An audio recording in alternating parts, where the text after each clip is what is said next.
उत्तर प्रदेश सरकार लगातार भ्रष्टाचार को जड़ से समाप्त करने की बात करती है और तमाम तरीके के काम हो रहे हैं। लखनऊ विकास प्राधिकरण की बात अगर करें तो लखनऊ विकास प्राधिकरण मतलब भ्रष्टाचार का अड्डा। पत्रकार को नोट कमाना हो, एलडीए पकड़ लो। और सबसे बड़ी बात आपको बताना है, और बहुत कम लोगों को इस बात की जानकारी होगी कि 2014 में अखिलेश यादव की सरकार में G+4 के लिए अखिलेश यादव ने प्रस्ताव रखा था और लगभग वो प्रस्ताव पास भी हो चुका था।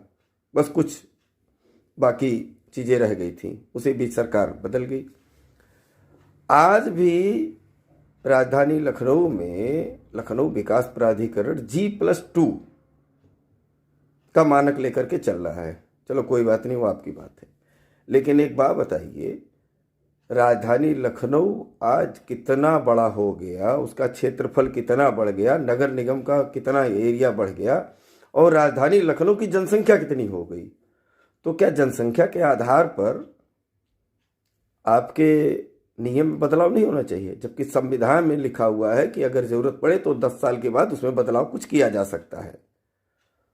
तो आप क्यों कि आपके जेई साहब, आपके अधिकारी, आपके संतरी, आपके विभाग के चपरासी, कुछ पाकेटमार टाइप के जो दलाल पत्रकार हैं जिनके पास केवल एक काम होता है, फोटो खींचो अवैध निर्माण हो रहा है, फोटो खींचो अवैध निर्माण, फिर जेई साहब के साथ जाएंगे, सेटिंग बनाएंगे, पैसा लेंगे, काम खत्म।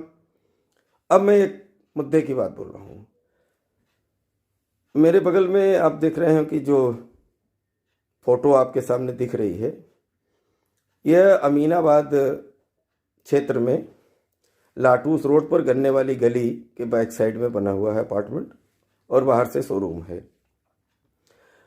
इस बिल्डिंग के ध्वस्तीकरण का आदेश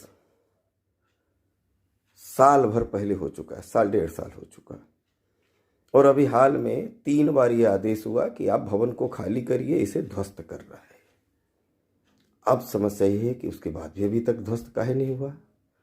तो ध्वस्त इसलिए नहीं हुआ कि एलडीए के जो डकैत अधिकारी हैं उनको ये लगता है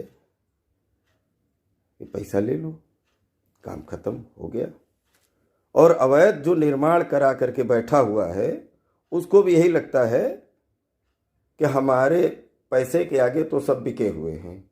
एलडीए के अधिकारी क्या चीज़ है जानता है।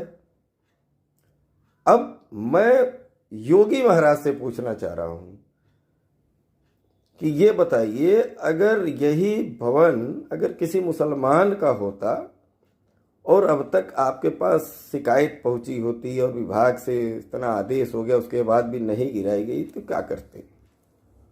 तो महाराज जी, हम तो यही कहेंगे कि यहाँ केवल भेदभाव की राजनीति हो रही है। तो प्लीज़ रिक्वेस्ट है कि इस बिल्डिंग को गिरवा दीजिए, ताकि हम भी शान से कह सके क्या हमारे योगी जी नंबर 1 के मुख्यमंत्री हैं, वो बिना भेदभाव का काम करते हैं। बस फिर हम देखते हैं कि एलडीए कितना ईमानदार है और कितना बेईमान, क्योंकि ये समय बताएगा। अब देखने वाली बात यह है कि इस बिल्डिंग के ऊपर कार्रवाई कब तक होती है।